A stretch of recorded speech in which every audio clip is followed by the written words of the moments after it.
साथियों, लोकसभा चुनाव के साथ साथ हमारे देश के 4 राज्यों की विधानसभा चुनाव भी साथ साथ कराए गए थे, जिनमें 2 राज्यों की चुनाव 2 जून को रिजल्ट घोषित किया गया और 2 राज्यों का 4 जून के साथ साथ लोकसभा के रिजल्ट वाले दिन उसका भी रिजल्ट आ जाएगा। जिसमें आपको बता दें कि अरुणाचल प्रदेश और सिक्किम का रिजल्ट आ चुका है। अरुणाचल प्रदेश में बीजेपी का प्रचंड जीत है, जो 60 सीटों में आपको 46 सीट बीजेपी को प्राप्त मिला है। और साथ में वहाँ यह आपको इंटरेस्टिंग जानकारी दूंगा कि वहाँ पर जो अरुणाचल प्रदेश है वह चीन से सटा हुआ प्रदेश हमारा है। वहाँ पर पहले से ही बीजेपी जो है पहले से निर्विरोध 10 सीटों पर चुनाव कैसे जीत गई, वहाँ पर कांग्रेस के क्यों नहीं उन सीटों पर अपना प्रत्याशी उतारा। और साथ में यह बताएंगे सिक्किम में बीजेपी का सोपड़ा साफ हो गया, मतलब उसका एक भी सीट नहीं है, 0 पर चला गया। उसका सबसे बड़ी कारण क्या है? और सिक्किम क्रांतिकारी मोर्चा के जो वहाँ का अध्यक्ष हैं, जो उनके मेन प्रमुख है प्रेम सिंह तमांग, जो अभी मुख्यमंत्री हाल ही में फिर बनेंगे,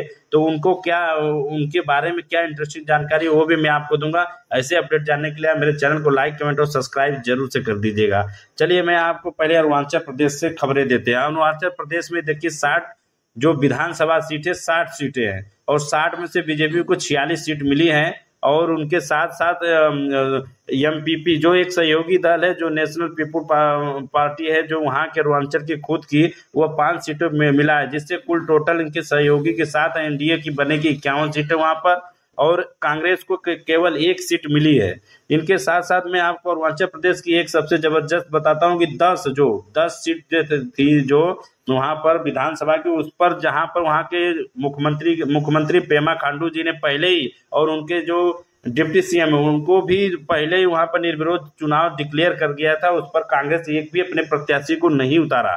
और साथ में आपको ये भी बता दें दोस्तों कि कांग्रेस की जबरदस्त अरुणाचल प्रदेश में, इसके पहले भी आपको पता होगा कि वहां पर बीजेपी सरकार चलाई थी, अभी फिर दोबारा बीजेपी की प्रचंड जीत हासिल हुई है। और वहीं साथ साथ यहाँ का एक चीज और बता दें, यहाँ का जो लोकसभा सीट है अरुणाचल प्रदेश से ही किरण रिजिजू जी आते हैं, आपको पता ही है, जो केंद्रीय मंत्री हैं। यहाँ पर लोकसभा सीट की 2 सीटें हैं, दोनों में एक उत्तरी और पश्चिमी अरुणाचल प्रदेश का है। और इस पर क्या होता है कि 2 सीट लोकसभा सीट है, तो अभी देखने को मिलेगा 4 तारीख को, इसमें पहले तो 19 में 2 को दोनों जीता हुआ है बीजेपी। अभी इस बार देखते हैं कि इंडिया अलायंस कितना जीतता है और एनडीए की क्या यहाँ पर 2 को 2 सीट आती हैं। अब बात करते हैं सिक्किम का आपको बता दें कि एक सहयोगी दल है, जो सिक्किम क्रांतिकारी मोर्चा दल के प्रेम सिंह तमांग है। इनका सपोर्ट बीजेपी के एनडीए के साथ रहा, केंद्र में भी रहा। इन्होंने बोला था कि मैं जो चुनाव लड़ेंगे विधानसभा को अलग अलग लड़ेंगे, बीजेपी के साथ वहां पर कोई गठबंधन नहीं किए उन्होंने। और साथ ही आपको आश्चर्य होगी कि 32 सीटों में से 31 सीट यहाँ पर इनकी विधानसभा का सिक्किम क्रांतिकारी मोर्चा दल को प्राप्त किए प्रेम सिंह तमांग। इनमें एक इंटरेस्टिंग इनका वोट शेयर देखिए, जनता ने इनको 58.88 वोट परसेंट दिया, वही बीजेपी को 0.8, एक भी सीट नहीं। कांग्रेस का तो भी यहाँ एक भी सीट नहीं मिला। और साथ में ही इनके साथ एक एसडीएफ मतलब सिक्किम डेमोक्रेटिक फ्रंट पार्टी का पहले जो मुख्यमंत्री पहले रहे थे, इस बार भी उनको मात्र 1 सीट मिली और 3.4% वोट शेयर मिला।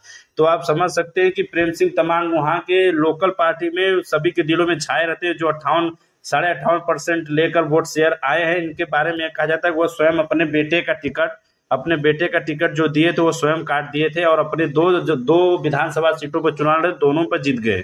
तो वहाँ का मेन मुद्दा यही है कि उनको जनता वहाँ पर सपोर्ट करता है। हालांकि इन्होंने जीतने के बाद एनडीए को सपोर्ट करने का फिर भी वचन दिया कि हमने एनडीए के साथ ही रहना है और एनडीए के साथ ही समर्थन देंगे। बाकी इसमें आपका क्या राय है, आप बता सकते हैं।